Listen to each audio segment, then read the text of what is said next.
হবিগঞ্জ ৪ আসনের সংসদ সদস্য ব্যারিস্টার সৈয়দ সাইদুল হক সুমনকে হত্যার হুমকিদাতা সোহাগ মিয়াকে গ্রেফতার করেছে পুলিশ। মঙ্গলবার রাতে সিলেট মেট্রোপলিটন এলাকা থেকে তাকে গ্রেফতার করা হয়। সোহাগ মিয়া মৌলভীবাজার জেলার কুলাউড়া থানার মোবারকপুর গ্রামের মোহাম্মদ মুমতাজ মিয়ার ছেলে।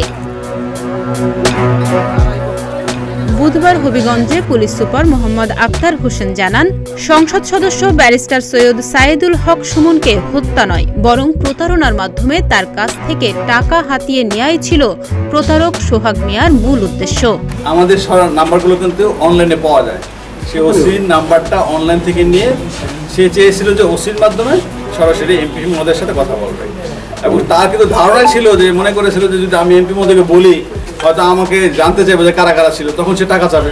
তিনি আরও জানান, সোহাগ মূলত আর্থিক অভাব অনটন দূর করতে হ্যাকার হওয়ার চেষ্টা করেন এবং ইন্টারনেট থেকে হ্যাকিংয়ের বিষয়ে ধারণা নিতে গিয়ে ডার্ক ওয়েবের সঙ্গে পরিচিত হয়। এরপরই সে ইউএসের ভিপিএন অ্যাপস ডাউনলোড করে এবং এর মাধ্যমে ডার্ক ওয়েবসাইট ব্যবহার করে হিউম্যান নেটওয়ার্ক লিঙ্ক সহ বিভিন্ন সাইটে প্রবেশ করে। হিউম্যান নেটওয়ার্ক সাইটে প্রবেশ করার পর সে ভারতীয় একটি গল্প পড়ে, যাতে একজন প্রভাবশালী ব্যক্তিকে তার জীবনের হুমকি আছে মর্মে তথ্য দিয়ে প্রতারণার মাধ্যমে অর্থ আত্মসাতের বিষয়টি তার নজরে আসে। কিছুদিন ধরে সামাজিক যোগাযোগ মাধ্যমে সংসদ সদস্য ব্যারিস্টার সুমন তার জীবনের উপর হুমকি আছে এমন বিভিন্ন ভিডিও প্রকাশ করেন, যা দেখে সোহাগ প্রভাবিত হয়। এরপরই সে নিজে নিজে পরিকল্পনা করে হিউম্যান নেটওয়ার্ক সাইটে উল্লেখিত গল্পের আঙ্গিকে ব্যারিস্টার সুমনের কাছ থেকে মোটা অঙ্কের টাকা আত্মসাৎ করবে বলে। চেয়েছিল যে কিছু টাকা ইনকাম করা, এবং টাকা যখন পাবে তখন হয়তো সে ওই নাম্বারটাই ব্লক করে দিত, নাম্বারটা ইউজ করতো, জাস্ট একটা প্রতারণার একটা ফাঁদ পেতেছিল আর কি।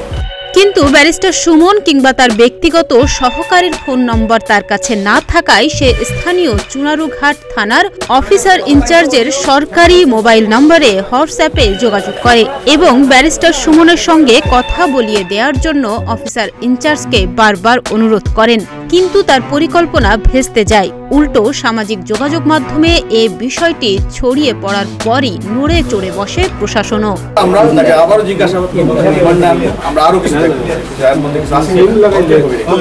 এর আগে সংসদ সদস্য ব্যারিস্টার সৈয়দ সাইদুল হক সুমনের জীবনের হুমকি আছে এমন তথ্যের ওপর 28 জুন চুনারুঘাট থানায় একটি সাধারণ ডায়েরি করা হয়। এই বিষয়টি সামাজিক যোগাযোগ মাধ্যমে ছড়িয়ে পড়লে তা ভাইরাল হয়।